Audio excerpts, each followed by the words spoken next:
प्रभु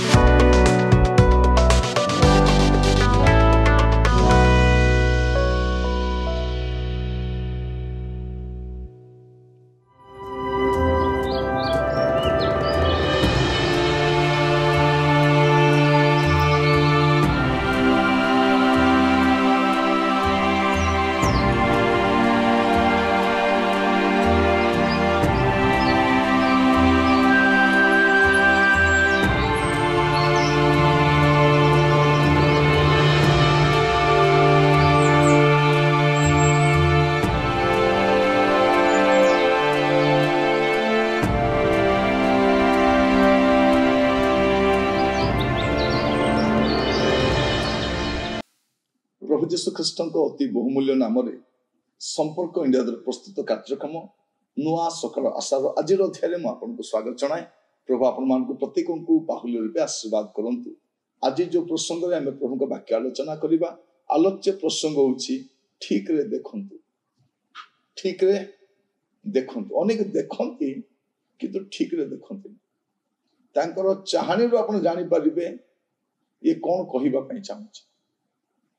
बेले बेले आम अन्य मान को अपमानित करूँ, अन्य मान को आम चाहनी रे घृणा करूँ, आम अन्य मान को चाहनी रे तात्सल्य मन करूँ, आम चाहनी बहुत कथा कह आम बिना किछि कही कि आम चाहनी रे बहुत कही था। तेणु आम चाहनी प्रति सावधान आम ठीक रे देखुछु। आज प्रसंग होची ठीक रे देखु। मुझे किसी विषय जोड़ापी चाहे आप देखिए हितोपदेश तार 4 पर्व 24 और 25 पद देखिए। अपना ठारू कुटिल मुख दूर कर, वक्र अष्टादर बहु दूर रख, तुम चक्षु आग को दृष्टि करू और तुम चक्षुर पता तुम सम्मुख सड़ख अनाऊ। केते कथा लेखा जाछि। अपना ठारू कुटिल मुख अनेक लोक माने कहूथिबे से कौन कहउछंती आपण धरि परिबे। गुडे कथा कहिदेबे किछि न कहला भलिया कथा छळ रे बहुत कथा कहिदेबे। वक्र अष्टादर को बंका टेड़ी एपटे सेपटे करिकी एमती करी माने देखिबे गुडे प्रकार से माने करंती अष्टादर को। प्रिय भाई बहन जदि कहा किछि कहिबार छै कहि दियंतु।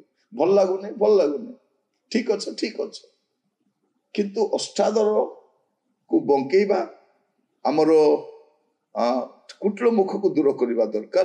तुम चक्षु आग को दृष्टि करू, तुम चक्षु कौन करू, तुम चक्षु आग को अनाऊ। तापर लेखा जाउछि चक्षुर पता तुम सम्मुख रे सड़क अनाऊ। आपण अनेइबा समय सावधान हेबा दरकार। प्रिय प्रभु को लोक माने ठीक रे देखंतु।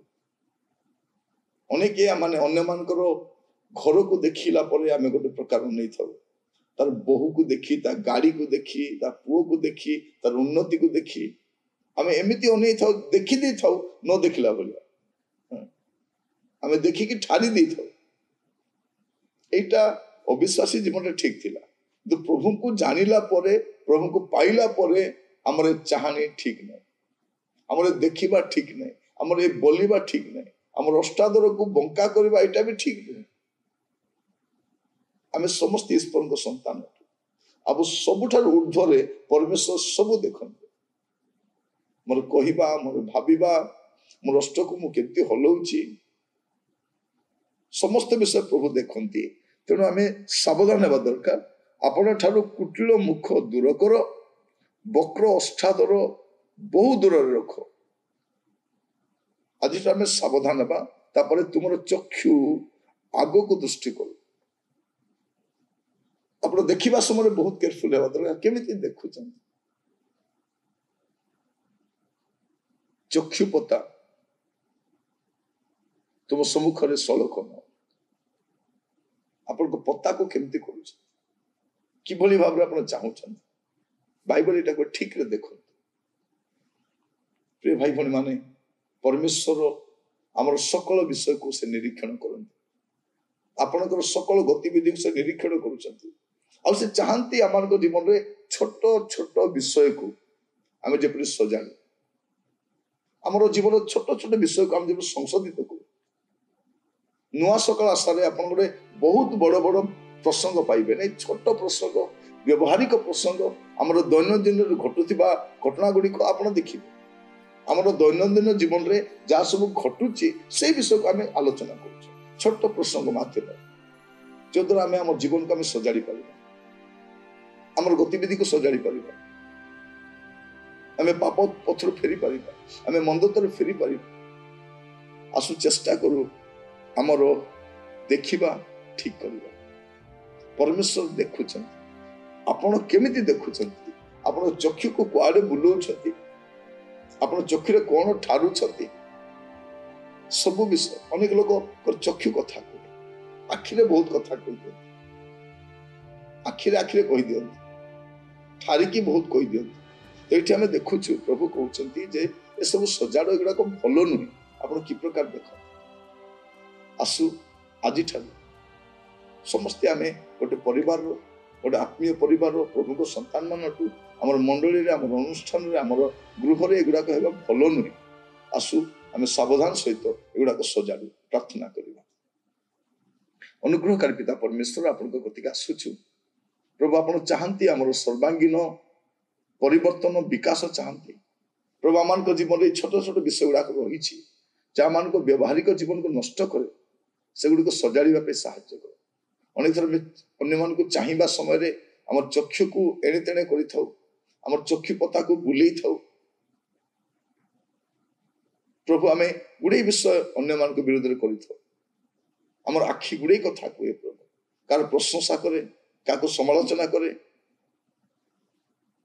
କାହାକୁ ଅପମାନ କରେ ପ୍ରଭୁ। ଆଜି ଆମେ ସମର୍ପିତ ହଉଛୁ, ଆଜି ପରଠାରୁ ଆମମାନଙ୍କ ଜୀବନକୁ ପରିବର୍ତ୍ତନ କରନ୍ତୁ, ସହିତ ପରମେଶ୍ୱର କରେଇ ନିଅନ୍ତୁ। ଆଦର ମହିମା ଗୌରବ ଯୁଗେ ଯୁଗେ ଆପଣଙ୍କର ପ୍ରାର୍ଥନା ମୋର ପ୍ରାଣର ପ୍ରିୟ ଯୀଶୁଙ୍କ ନାମରେ ମାଗିଲି, ଆମେନ୍।